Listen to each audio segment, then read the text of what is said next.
మనిషికి 1,00,000 పంపించిన 1,00,000 పంచిన అది పనిచేయదు. జనసేన గెలుస్తుంది, పవన్ కళ్యాణ్ గెలుస్తుంది.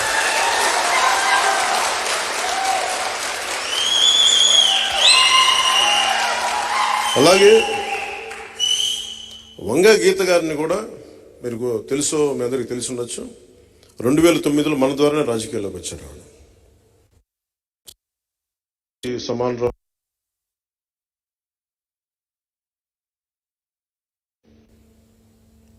సో దురదృష్టవశాత్తు ఆవిడ ఉన్నారు. భవిష్యత్తులో ఆవిడ వైసీపీని వీడి జనసేనలోకి రావాలని నేను మనస్ఫూర్తిగా కోరుకుంటున్నాను.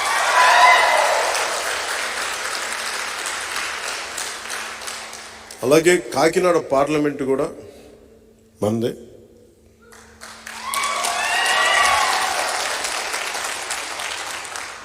ఎందుకు కాకినాడ, పిఠాపురం చాలా కీలకమైనవి భారతదేశానికి అంటే, మొట్టమొదటి కాంగ్రెస్ ప్లీనరీ పిఠాపురంలో జరిగింది. అలాగే చిన్న రాష్ట్రాలు విడిపోవాలన్న ఆలోచన కూడా మనకి కాకినాడలోనే మొదలైంది. సో కాకినాడ చాలా కీలకమైంది అన్ని మార్పులకి. మీ అందరూ విభిన్నమైన కులాల నుంచి వచ్చారు. నేను ఒక్క కులానికి పరిమితం అయిపోయే వ్యక్తిని కాదు. నా కులానికి నేను సంపూర్ణంగా గౌరవిస్తాను. అన్ని కులాలకి ఎంత గౌరవిస్తానో నా కులానికి కూడా అంతే గౌరవిస్తాను. కానీ కులం కోసం మిగతా కులాలతో గొడవ పెట్టేసి మీరంతా వేరు మేమంతా వేరు అని చెప్పి ఒంటరి అయిపోయి ఎవరికి కాకుండా పోవడం నాకు ఇష్టం లేదు. నాకు అది నేను పుట్టిన కులానికి కూడా మంచిది కాదు. పింక్ డైమండ్ లాగా నేను ఏ పార్టీ అధికారంలో ఉన్నా, ఉదాహరణకి రమణ దీక్షితులు గారు టిటిడి ప్రధాన అర్చకులు 2018-19లో ఆయన స్వయంగా నాకు మెసేజ్ పంపించారు. ఇక్కడ శ్రీవారి పింక్ డైమండ్ మిస్ అయిపోయింది, ఇక్కడ మీరు మాట్లాడండి అని. సార్ ఆ సమయంలో ఆయన టీడీపీని బాగా తిట్టిపోశారు, మీరు తప్పులు చేశారు అది ఇది. అదే గొంతుక మళ్ళీ వైసీపీగా రాగానే అడగటం మానేశారు. నేను పింక్ డైమండ్ ఆ రోజున మిస్ అయితే ఈ రోజు కూడా మిస్ అయింది, దాని గురించి మాట్లాడండి అని.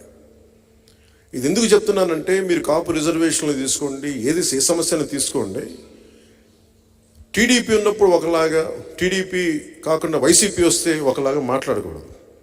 ప్రతి పాలసీ మీద చాలా స్పష్టమైన అవగాహన నుండి మాట్లాడాలి. ఇది కుదురుతుంది, ఇది కుదరదు, లేదా ప్రయత్నం చేస్తాం. ప్రయత్నం చేస్తే ఫెయిల్ అయితే కనీసం బాధ్యత, అకౌంటబిలిటీ నేను ఈ పరిస్థితుల్లో నేను చేయలేకపోయాను.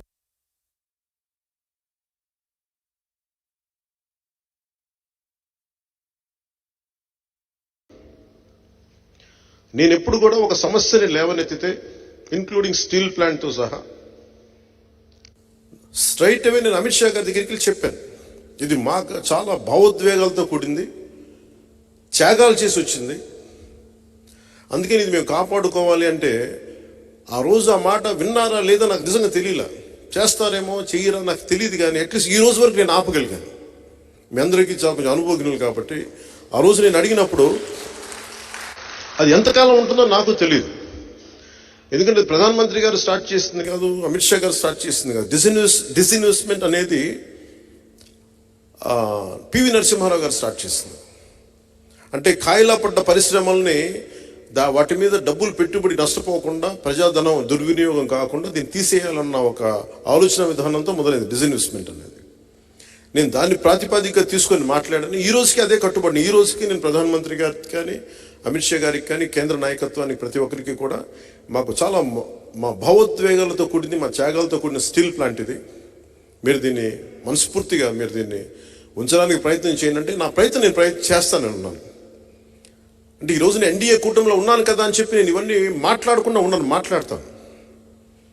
సో ఎందుకు చెప్తున్నానంటే, మీకు నేను ఏది మాట్లాడినా సాధ్యమైనంత మేరకు నేను చేయడానికే ప్రయత్నం చేస్తాను, సాధించడానికే ప్రయత్నం చేస్తాను. వైసీపీ అంటే నా మాట మీద నాకు చాలా చాలా గౌరవం. వైసీపీ వ్యతిరేక ఓటు చీలనివ్వను అంటే అందరూ నవ్వారు ఆ రోజున. ఎలా సాధ్యపడద్దు అన్నారు. ఎందుకు సాధ్యపడద్దు, ఎలా సాధ్యపడద్దు ఆ వ్యూహం నాకు వదిలేయండి. ఈరోజు చేసి చూపించాను, ప్రధానమంత్రి గారితో మీటింగ్ కూడా. అలాగే ఈ రోజున మన పిఠాపురంని మోడల్ నియోజకవర్గంగా చేసి పెడతాను.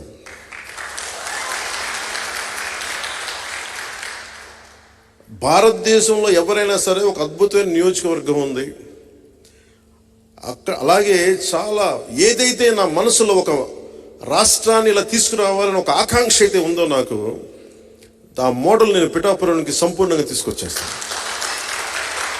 అలాగే